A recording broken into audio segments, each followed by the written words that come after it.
उमासूतं सुकविनाशकारकं नमामि विघ्नेश्वर पाद पंकजम।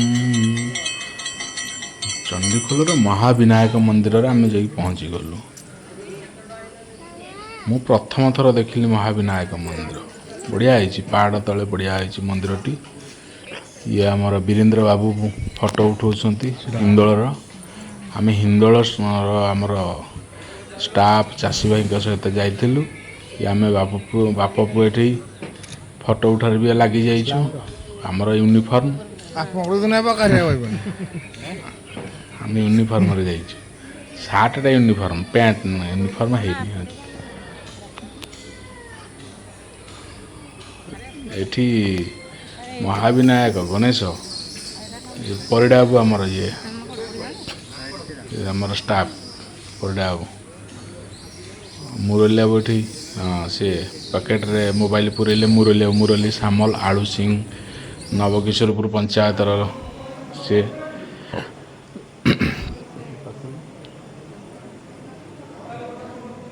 आम फैमिली एठी माकड़ प्रबल। गणेश मूषा एठी नाही। एठी मूषा प्रादुर्भाव कम।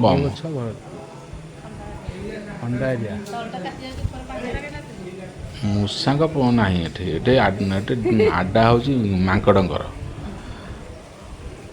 गोड़े कामुड़ी दब छुआ को नहीं जाऊँ बोली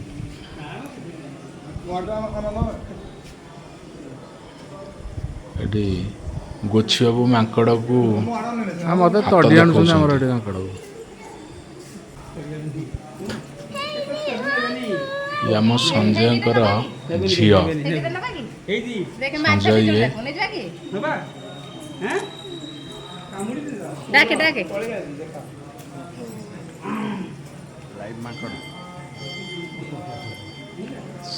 गोटे ये आमर परमा बाबू मुंड कुंडौं।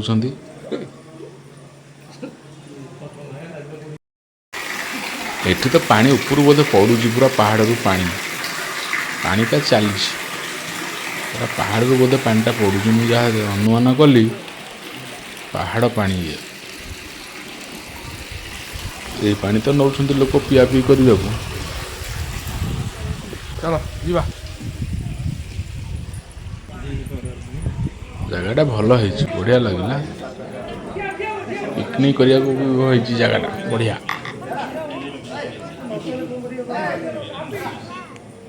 ये सब बसी गले कौन सी गोटे मीटिंग करेंगे बोली बसी जाइछन्ति हमर स्टाफ सब। ये अशोक बाबू मिसेस जुनी पाखे बस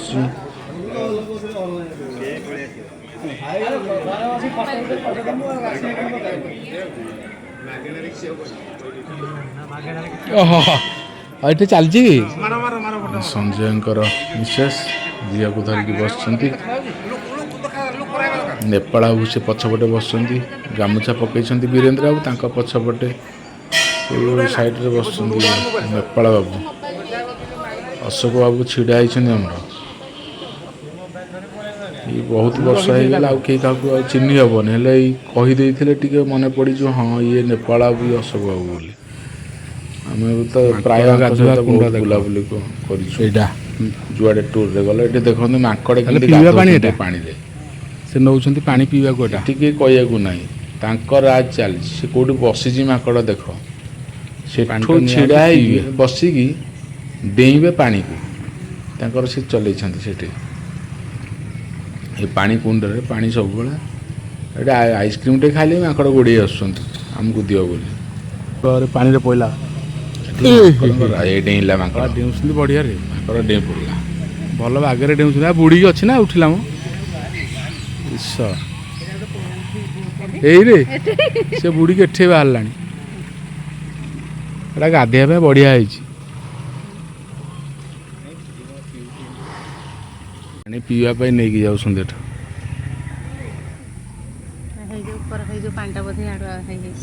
आइसक्रीम वाला को माकड़ किसी पछपटे पछपटे पछपटे किंतु ताठू किणिकी नेब जी पछरे गोड़ौछंती एटे छिड़ा से छड़े ने सब जहाँ खाए छड़े ने घेरी जाउछंती आसी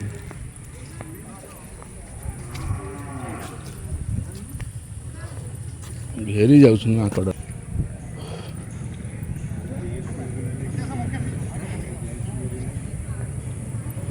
ଆଇସ୍କ୍ରିମ୍ ଶୀତ ଖାଇବା ଦିନିଆ ବୋଧେ ଅଧିକା ଲୋକ ହଉଥିବେ ବୁଲାବୁଲି ଆଇସ୍କ୍ରିମ୍ ଦଉନା କରିବାକୁ ଖାଇବା। ଆସିଥିବେ। ଶୀତ ଦିନେ ଖରା ଦିନିଆ ଏବେ ତ ଜଷ୍ଟ ବର୍ଷା ଆରମ୍ଭ ହେଇଗଲା।